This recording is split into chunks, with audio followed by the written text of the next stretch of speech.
Finally, ABC7 takes you inside the ICU at Inova Fairfax as doctors, nurses, and staff there cope with COVID-19. Absolutely fearless, and they're doing amazing work, from COVID restrictions to who can visit patients in the hospital. ABC7's Victoria Sanchez shows us how Inova Fairfax is changing with this pandemic. Illness and emergencies don't care if it's a weekend, holiday, or pandemic. 72 hours in plus. Hospitals are a 24-hour operation. It just seems like two completely different worlds. The medical surgical intensive care unit at Inova Fairfax quickly turned into the COVID ward in March. A lot of the, firsts happened here. This is the first time cameras are allowed inside. This is where we put the sickest of the patients. Some as young as 16 on ventilators. That was emotionally pretty taxing for all the staff around here. As patients fought for their lives, ICU staff discovered ways to help battle the new virus. A lot of firsts with patient care, staff care too, how our staff is reacting to the new patient population, adaptations to wearing PPE, adaptations to how best to interact with our patients and still provide standard of care in this new environment with new guidelines. Doctors and nurses are now used to the head-to-toe protective equipment and learn to communicate in new ways. These patients are so sick, but we still provide full nursing care to them, just like we would any other patient that is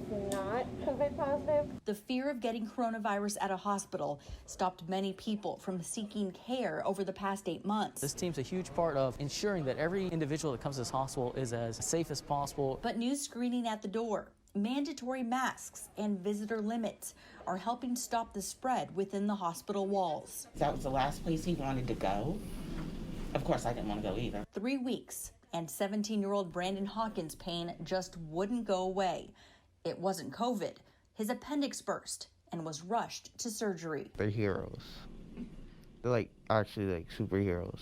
He's thankful to the doctors and nurses working through the pandemic fatigue who saved his life and so many others. At the end of the day, we want to be able to help our community, save our family members, save our friends.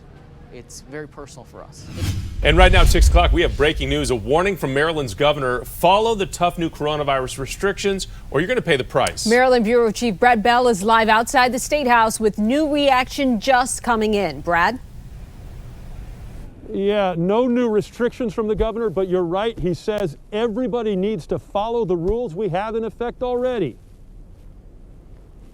We can't let a few bad actors spoil it for the others who have been doing such a great job.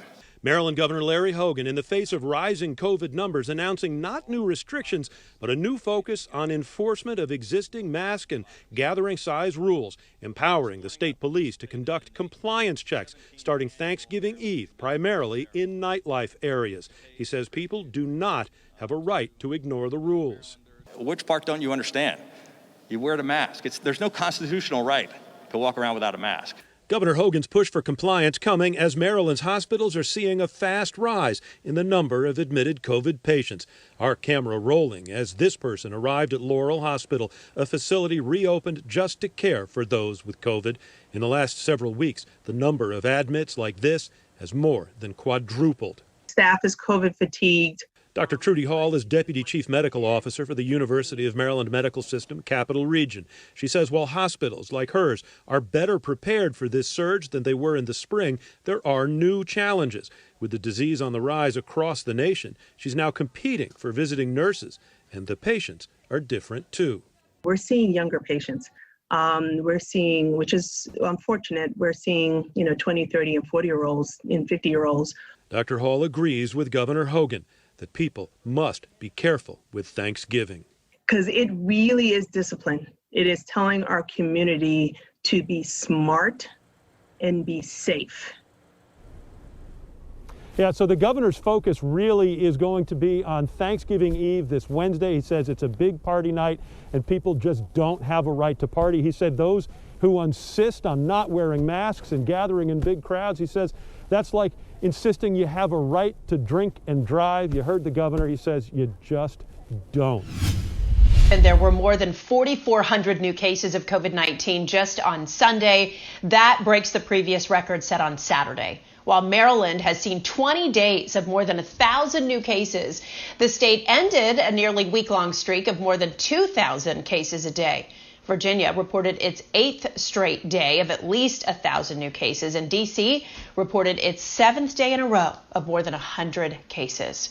So 7 on Your Side is asking if more COVID-19 restrictions could be coming to the Commonwealth. ABC 7 Northern Virginia Bureau Chief Tim Barber continues our team coverage with a closer look. Falls Church Mayor David Tarter is head of the Northern Virginia Regional Commission, which met today to discuss the pandemic. Northern Virginia is starting to spike. Our numbers are really taken off in the past 10 days or so. This summer, when the rest of the Commonwealth was loosening restrictions, Northern Virginia leaders asked the governor to keep restrictions in place longer. Could we see something like that in the reverse, where Northern Virginia maybe tightens up restrictions before the rest of the Commonwealth? It is possible. You know, we look at this region, it's distinct in many ways. Northern Virginia is more populated and has more mass transit. While this virus is spreading in Virginia, we remain near the bottom of states for the rate of new cases. On November 16th, Governor Northam still reinstated regulations to curb rising cases, such as a midnight curfew for bars and restaurants, a ban on alcohol sales past 10 p.m., limiting gatherings to 25 people, and lowering the indoor face covering requirement age to 5 years old. We all need to keep taking precautions. Governor Northam's office says Virginia continues to base restrictions on public health expertise and the reality of COVID-19 on the ground. And we've been a national leader in many areas of our response, from being the first to require strict safety standards in workplaces, such as a mask requirement, to being the first to deploy an exposure notification app, COVID-wise. Might we, as a region, go and request again that the governor consider additional measures? That's very possible. We, as a group, are in constant contact with the governor's office, and we're going to be monitoring this extremely closely going forward. And leaders across Northern Virginia, and across Virginia for that matter, are keeping a close eye on those COVID numbers. One of the indicators that we could see more COVID numbers, testing sites like this one in Arlington are seeing record-breaking numbers.